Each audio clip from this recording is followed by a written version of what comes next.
A very good day to you. I'm Hank Gross, Mid-HudsonNews.com. It's Monday, January 29th. The news today brought to you by the Galleria at Crystal Run. The Lower Huguenot Neighborhood Alliance is challenging the Deer Park Planning Board's declaration of negative environmental impact on a large-scale project proposed for the former New Hope Farm property in the hamlet of Huguenot.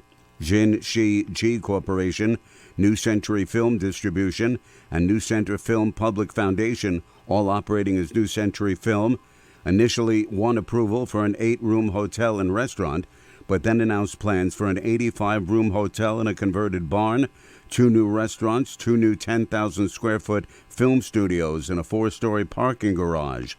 The neighborhood group has filed an Article 78 proceeding in state Supreme Court demanding a full environmental review, not the negative declaration because of the scope of the plans, says attorney John Barone.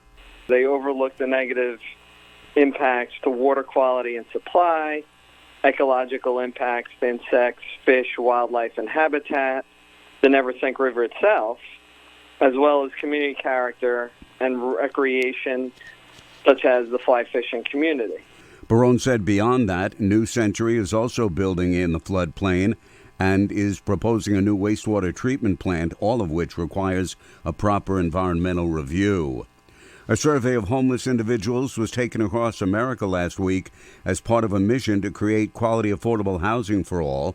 While surveys are still being tallied, including in Orange County, one of the county cities, Port Jervis, reported a total of 21 individuals surveyed.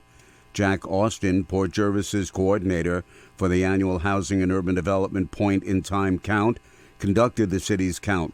They, in turn, transfer that data back to the states and municipalities so that it's of great use locally as well. It does impact funding that the federal and state governments release to the various municipalities, so it has that effect as well. But it really gives the government a much better handle on who the homeless are and what their conditions are. Austin reported 15 men and 6 women as having been surveyed at various locations during Port Jervis's count. Enterprise Community Partners has expanded its Making Moves housing mobility program to help families secure better housing. The new areas of concentration will be in Orange and Dutchess counties, said Catherine West, the senior program officer. The Making Moves program is a regional program seeking to address residential segregation throughout New York State. And so we serve Section 8 Housing Choice Voucher families with children under the age of 18 that are seeking to move into neighborhoods with lower poverty rates and better performing schools. So Enterprise administers the program with funding from New York State Homes and Community Renewal. The new areas of concentration will be in Newburgh and Poughkeepsie and surrounding areas of Orange and Dutchess counties. More news right after this. Find over 100 retailers allowing you to spend hours shopping safely at the Galleria at Crystal Run. Enjoy the big brands and the diverse selection of family-owned stores all in one location. The Galleria at Crystal Run offers dining options for everyone with Fuji 110 Grill, Allen's Mediterranean Grill, and Peru Cuisine. Discover the Mid-Hudson Valley's premier shopping, dining, and entertainment destination, the Galleria at Crystal Run. For more information, follow us on Instagram, Facebook, or visit GalleriaCrystalRun.com. 2 Mount Vernon men have been arrested on federal charges in connection with an armed robbery in the city of Newburgh. Authorities say 31-year-old Ricaldo Frey, a corrections officer at Westchester County Jail in Valhalla, allegedly committed an armed robbery in Newburgh and later returned to that city to intimidate a victim. Frey is being held without bail. Another man, Kahim Palmer, also 31, was later arrested and charged with committing the robbery with Frey. He's also detained without bail.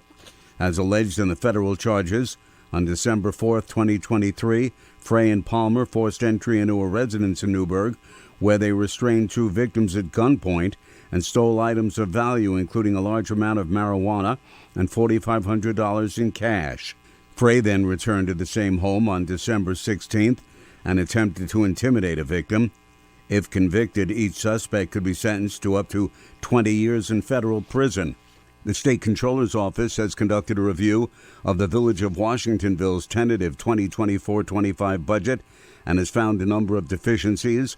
Under the law, the village may not issue debt to exceed $4.5 million to liquidate the accumulated actual deficits in the General Fund, Water Fund, Sewer Fund, and Capital Projects Fund as of May 31st, 2023, including the remaining principal amount of any budget deficiency and or revenue anticipation notes announced at the time the deficient budget or notes are issued. Key findings of the audit included the scope of the review significantly limited by the lack of complete, accurate, and current accounting records maintained by the village. A Goshen man faces 1 to 3 years in prison when sentenced in April in connection with a felony DWI case in which the mayor of the village of Warwick was injured. 42-year-old Matthew Labar pled guilty to driving while under the influence of alcohol on the afternoon of July 29, 2023.